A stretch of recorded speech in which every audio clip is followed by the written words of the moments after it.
कॉमच्या 3 अवस्थाचा नियम, त्यानंतर शास्त्राचं वर्गीकरण, हे दोन्ही सिद्धांताचं विश्लेषण केल्यानंतर कॉमचा अतिशय महत्त्वाचा एक सिद्धांत म्हणून जो ओळखला जातो, त्या सिद्धांताबद्दलची माहिती आज आपण घेणार आहोत.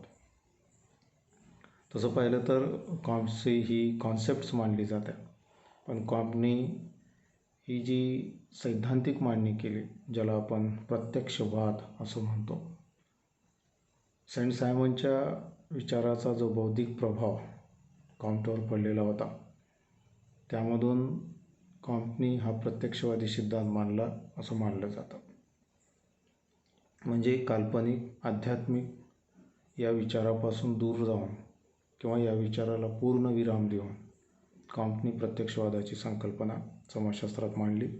म्हणून कॉम्टला समाजशास्त्रामध्येच नाही तर पूर्ण सामाजिक शास्त्रामध्ये अतिशय महत्त्वाचं स्थान आहे. कॉम्टचा हा जो सिद्धांत आहे, हा अगदी सोप्या भाषेत जर समजावून घ्यायचा असेल तर सामाजिक घटनांकडे वैज्ञानिक दृष्टिकोनातून पाहणं म्हणजे प्रत्यक्षवाद असं साध्या भाषेत आपणाला त्याला समजावून घेता येतं. म्हणजे कॉम्टच्या प्रत्यक्षवादाविषयी बोलत असताना काल्पनिक आध्यात्मिक या बाबींना विचार न घेता व्हॉट इज, काय आहे याचा अभ्यास करणं म्हणजे प्रत्यक्षवाद. म्हणजे प्रत्यक्षवादाविषयी अनेक जरी वेगवेगळ्या प्रकारचे विचार कॉम्टच्या पूर्वी समाजशास्त्रात मांडले गेले असले तर कॉम्टने या सिद्धांताची मांडणी करीत असताना एक अतिशय वस्तुनिष्ठ वास्तविक स्वरूपाचा दृष्टिकोन मांडल्यामुळं किंवा दिल्यामुळं या सिद्धांताला एक वेगळं महत्त्व समाजशास्त्रामध्ये असल्याचं आपणाला दिसून येतं. म्हणून कॉम्टला फादर ऑफ पॉझिटिव्हिझम असंही म्हटलं जातं. म्हणजे तो समाजशास्त्रातील प्रत्यक्षवादाचा जनक म्हणून मानला जातो. प्रत्यक्षवादाचा अर्थ समजून घेत असताना वैज्ञानिक पद्धतीद्वारे प्राप्त केलेले ज्ञान म्हणजे प्रत्यक्षवाद असं आपण मानतो.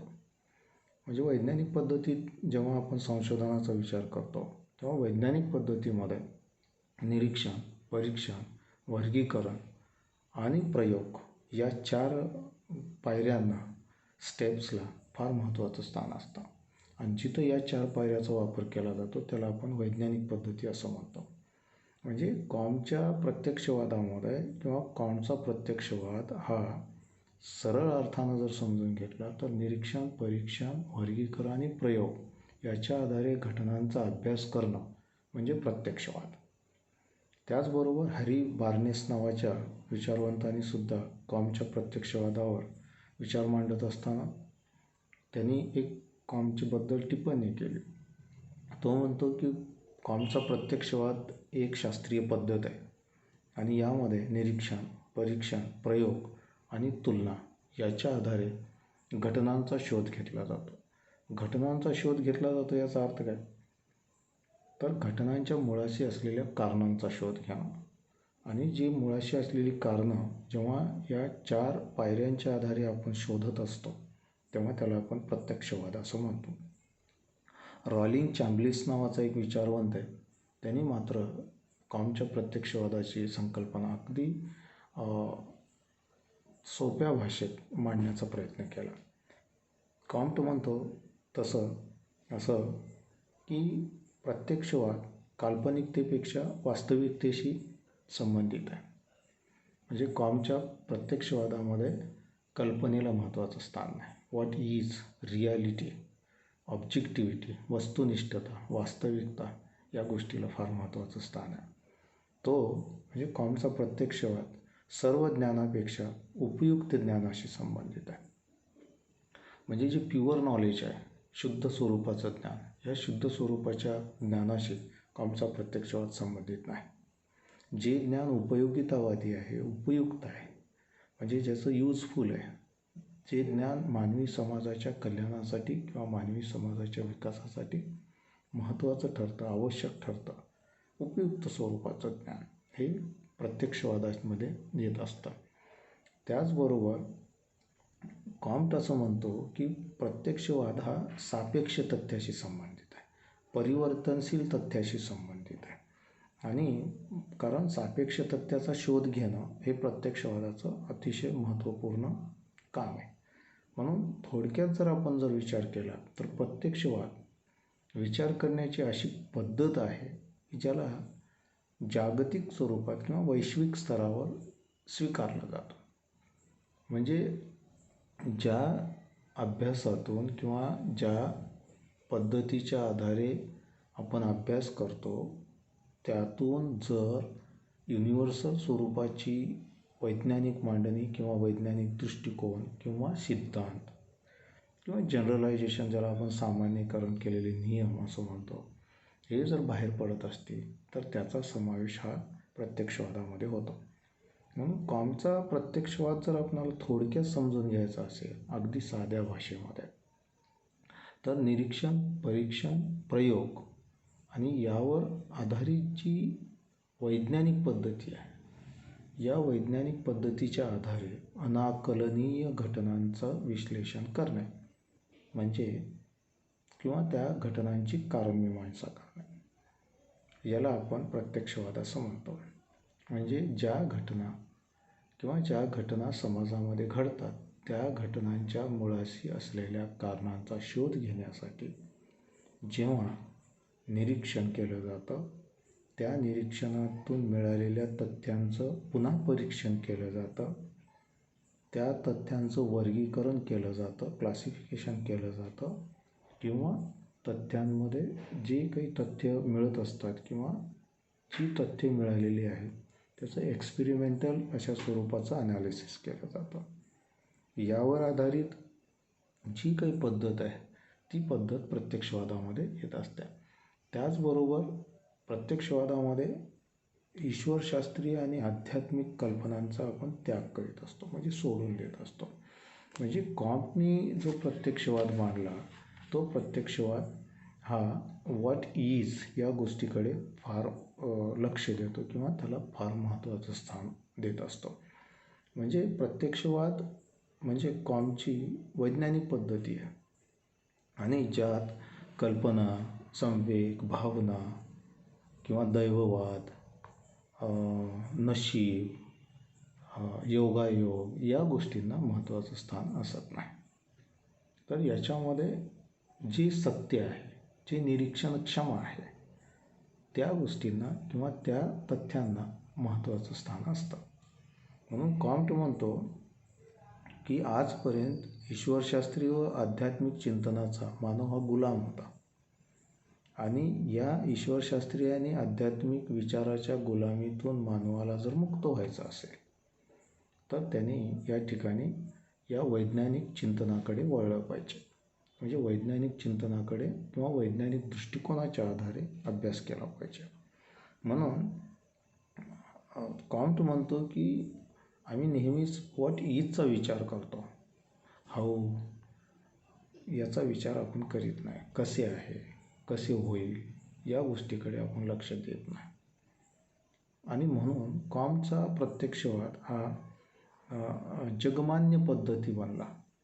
जगामध्ये सगळ्या ज्या पद्धती मान्य केल्या गेल्या किंवा अप्रोचेस मान्य केले गेले त्यामध्ये प्रत्यक्षवादाला फार महत्त्वाचं स्थान दिलं गेलं. म्हणजे वैज्ञानिक पद्धतीचा आधार म्हणजे अगोदर आपण ज्या संशोधन पद्धतीमध्ये ज्या वेगवेगळ्या प्रकारच्या स्टेप्स यूज केल्या जातात त्या सगळ्या स्टेपच्या आधारे घटनांचा अभ्यास करणं हा साधा संबंध, साधा विश्लेषण आपण त्या ठिकाणी याचं करून घेत असतो. म्हणून कॉम्ट म्हणतो निरीक्षण, परीक्षण, प्रयोग, वर्गीकरण या आधारित वैज्ञानिक पद्धतीद्वारा जी तथ्य आपण मिळवत असतो त्या तथ्यामध्ये असलेले आंतरसंबंध, त्या तथ्यामध्ये असलेले कार्यकारण संबंध आणि त्यातून निश्चित नियमांचा शोध घेणे या सगळ्या स्टेपच्या आधारे आपण प्रत्यक्षवाद समजून घेतो. म्हणजे एखाद्या तथ्यामध्ये आपण तथ्य जेव्हा निरीक्षणाच्या आधारावर संकलित करतो तेव्हा तथ्यामध्ये जे आंतरसंबंध असतात, इंटररिलेशन्स, ही इंटररिलेशन शोधून काढण्याचं काम प्रत्यक्षवाद करतं. कार्यकारण संबंध जाणून घेण्याचं काम त्या ठिकाणी करतं. म्हणजे कोणत्या एखाद्या घटनेच्या मुळाशी असलेली कारणं काय, कशी आहेत, कोणती आहे, याचाही त्या ठिकाणी अभ्यास प्रत्यक्षवादामध्ये केला जातो. आता प्रत्यक्षवादाची ह्या ॲनालिसिस केल्यानंतर एकूणच कॉमच्या प्रत्यक्षवादाची काही महत्त्वाची वैशिष्ट्ये आपणाला त्या ठिकाणी समजून घेता येतात.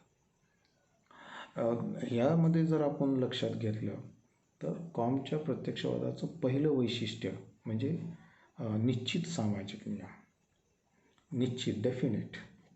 निश्चित सामाजिक नियम हे प्रत्यक्षवादाचं वैशिष्ट्य कसं आहे? कॉम्ट म्हणतो की नैसर्गिक शास्त्रामध्ये किंवा ज्या निश्चित अशा नियमाच्या आधारे घटनांचा अभ्यास केला जातो. म्हणजे थोडक्यात असं की निसर्गात घडणारी प्रत्येक घटना ही एका निश्चित अशा नियमाच्या आधारावर घडत असते असं नैसर्गिक शास्त्रात मानलं जातं आणि ते निश्चित अशा नियमाच्या आधारे त्याचा अभ्यास करीत असतात.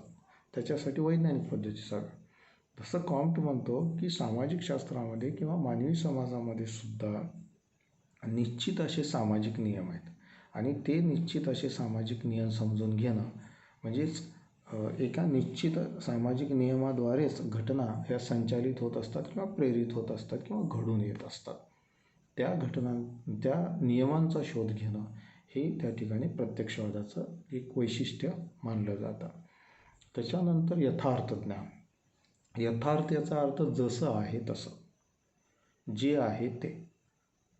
त्याच्यामध्ये कुठल्याही प्रकारच्या भावना, संवेग, योगायोग, दैववाद या गोष्टी किंवा कल्पनाविलास या आध्यात्मिकता किंवा ईश्वरशास्त्रीय अशा प्रकारचे विचार, दृष्टिकोन अशा कुठल्याही गोष्टीचा संबंध याच्यामध्ये असत नाही.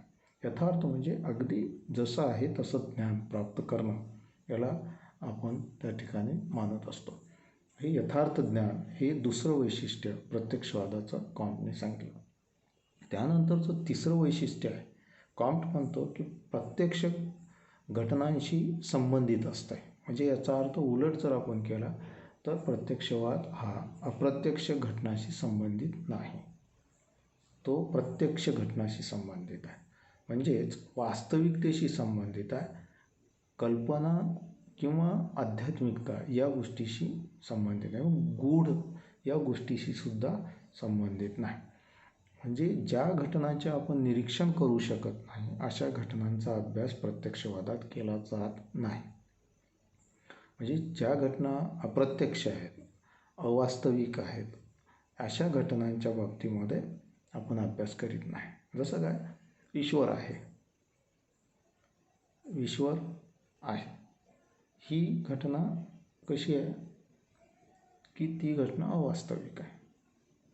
कॉमच्या दृष्टिकोनातून जर आपण बघितलं तर ही घटना अवास्तविक आहे. किंवा ज्याला आपण म्हणतो की एखाद्या व्यक्तीला भूतानी मारले, ही घटनासुद्धा अवास्तविक आहे, निरीक्षणक्षम नाही. आणि जी निरीक्षणक्षम नाही ती घटना त्या ठिकाणी आपण प्रत्यक्षवादामध्ये आणत नाही. आता सगळ्यात महत्त्वाची गोष्ट त्या ठिकाणी जर बघितलं तर प्रत्यक्षवादाचं एक महत्त्वाचं वैशिष्ट्य ते म्हणजे मानवतावादी धर्म आणि विज्ञानाचा समन्वय. धर्म आणि विज्ञान यांचा समन्वय साधण्याचा प्रयत्न कॉम्टने केला.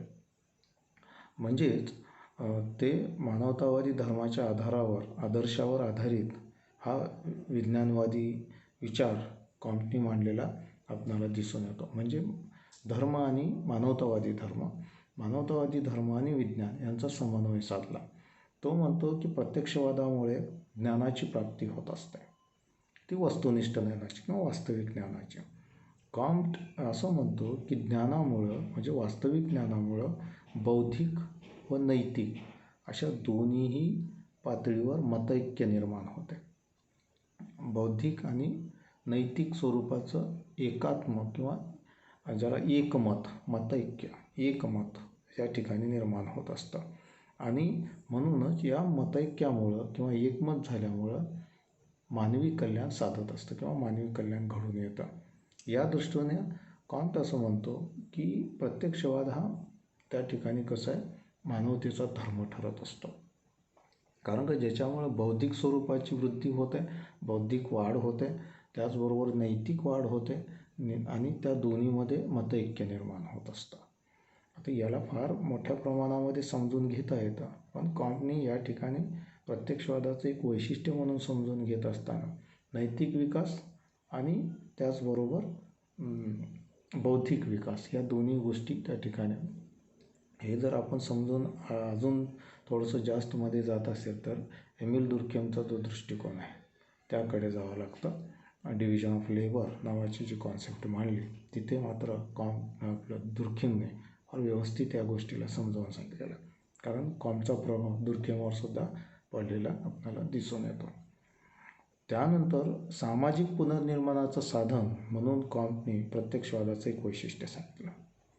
सामाजिक पुनर्निर्माण म्हणजे रिकन्स्ट्रक्शन ऑफ द सोसायटी. आणि कॉम्ट म्हणतो की जेव्हा धर्म हा किंवा विज्ञान किंवा प्रत्यक्षवाद किंवा विज्ञानवाद हा जेव्हा मानवतावादी धर्म ठरतो तेव्हा मात्र या प्रत्यक्षवादाच्या माध्यमातूनच त्या ठिकाणी समाजामध्ये जी भय असते, डर ज्याला म्हणतो, असुरक्षिततेची भावना असते, स्वार्थ असतो, या सगळ्या गोष्टी संपुष्टात येतील आणि संपुष्टात येऊन प्रेम, सद्भावना, सहकार्य यांचाच प्रभाव असेल. म्हणजे याचा अर्थ असा, वास्तविक ज्ञान जर वाढत गेलं तर वास्तविक ज्ञानाचा परिणाम म्हणून मॉरॅलिटी वाढेल, नैतिकता वाढेल. आणि नैतिकता वाढत गेल्यामुळे म्हणजे नीतिमत्ता, नैतिकता चांगली म्हणजे याचा अर्थ काय, सहकार्य, आपलेपणा, औदार्य, स्वार्थ संपणं किंवा असुरक्षितता संपणं, या सगळ्या गोष्टी घडून येतील आणि म्हणून समाजाचं पुनर्निर्माण होईल, अशा प्रकारची संकल्पना कॉम्टने मांडली. म्हणून शेवटच्या टप्प्यात जेव्हा आपण म्हणतो की कॉम्ट हा नैतिकतेकडे झुकला किंवा नैतिकतेच्या बाजूने गेला किंवा मानवतावादी धर्माच्या बाजूने गेला, हा धर्म आणि मानवतावादी धर्म आणि विज्ञान यांचा समन्वय साधण्याचा प्रयत्न या ठिकाणी कॉम्टने केलेला आहे. कॉम्टचा हा जो दृष्टिकोन आहे, हा दृष्टिकोन अगदी साध्या एका उदाहरणासहित समजून घ्यायचा असेल तर आपणाला लक्षात घेता येईल की डॉक्टर ब्रिचेस नावाच्या एका विचारवंताने कॉम्टच्या प्रत्यक्षवादाचं एक उदाहरण दिलं. त्यांनी सांगितलं की समजा एखादा व्यक्ती जर विष प्राशन करून मृत्यू पावला असेल तर ईश्वरशास्त्रीय अवस्थेमध्ये त्याला काय म्हणतील की एखाद्या म्हणजे ईश्वराची कृपा म्हणजे ईश्वराला आवडलेलं आहे, ईश्वरानेच करतो, ईश्वरानेच त्याला तेवढी जीवन दिलं असेल किंवा त्याची लाईफच तेवढी असेल, ईश्वराला आवडला म्हणजे म्हणून तो घेऊन गेला. ईश्वरशास्त्रीय अवस्थेमध्ये अशा प्रकारचा ॲनालिसिस केला जाईल.